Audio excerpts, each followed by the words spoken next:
I've tried quite a few language learning apps in the past. As someone who loves to self-study new languages, I decided to try Babbel for the first time. I signed up for a 3-month subscription to see how I felt about it and whether or not I would continue using it.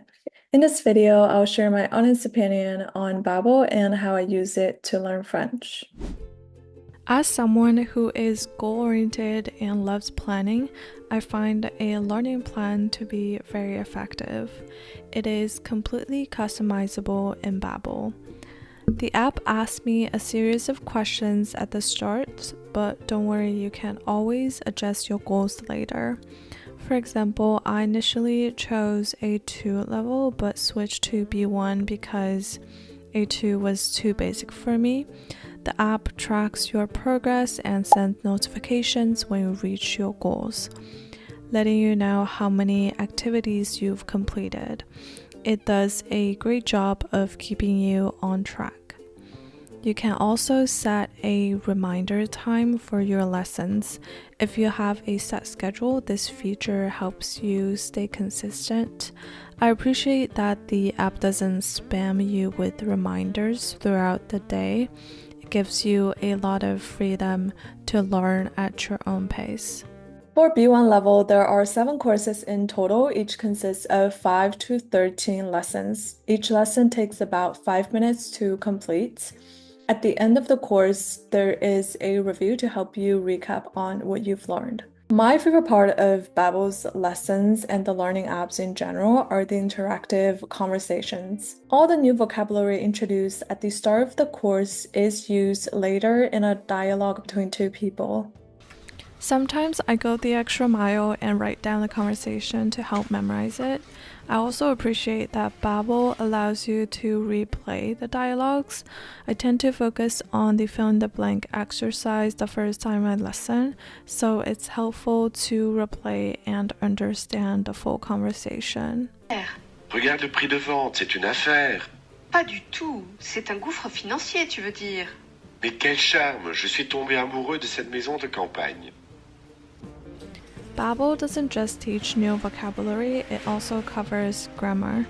While you don't need to master every grammar to speak a language, I think it's important for reading and writing.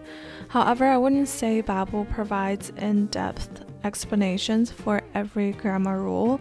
Sometimes I have to look up more information online if I don't fully understand something. It's not a huge issue for me though. I still like that they include grammar as part of the lessons.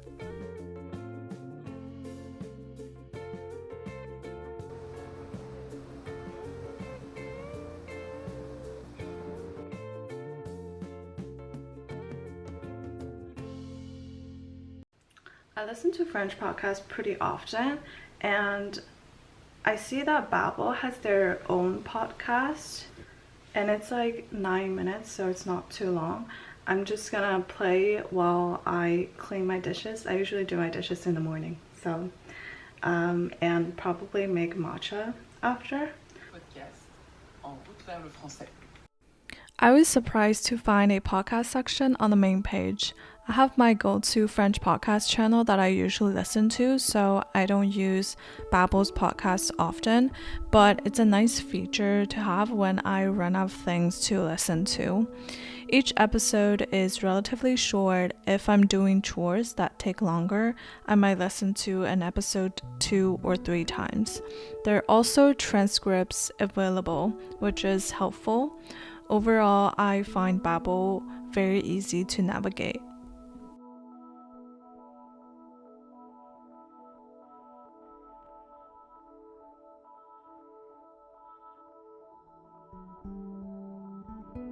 As I use the app more frequently, I often need to review previous lessons before starting new ones. It can be a bit frustrating when I can't remember certain sentences, but the repetition really helps me build the skill to structure sentences properly. I like that Babbel offers 4 review options. If I choose listening, I can strengthen my listening skills by doing a few practices. Depending on what I want to practice, I can easily switch between different methods. On lazy days, I might choose speaking or flashcards to do a quick review of vocabulary and expressions. Normally, I prefer listening and writing because it challenges me more and helps me test my understanding of grammar. Another feature I like to mention is the custom deck option. After I finish a lesson, I like to save some useful expressions. I can easily do that here. Even though Babbel already has a recent mistakes section where you find your frequent mistakes, I like to save them in my own deck so I can review them as many times as I want. It's also just more organized. The only French lessons that I've taken before is on Lingoda, which is the platform that offers online classes. Its subscription fee is much higher than Babbel, so it may not be a fair comparison, but I think it's worth mentioning. I've been using Babbel for like a month, and a few days ago I just discovered that they have live lessons that I can sign up for. I booked one that's at 3 p.m. today. Right now it's 11:15, so I have like 3 hours to prepare, and they have materials for me to prepare before the class. I didn't know the slide they provided beforehand is also what teachers use in class, because my first impression was that it's very short. There are not many practices we could do in class except read what's on the slide and take turns to answer some questions. Mon plat préféré est soupe à l'oignon parce que c'est facile pour cuisiner.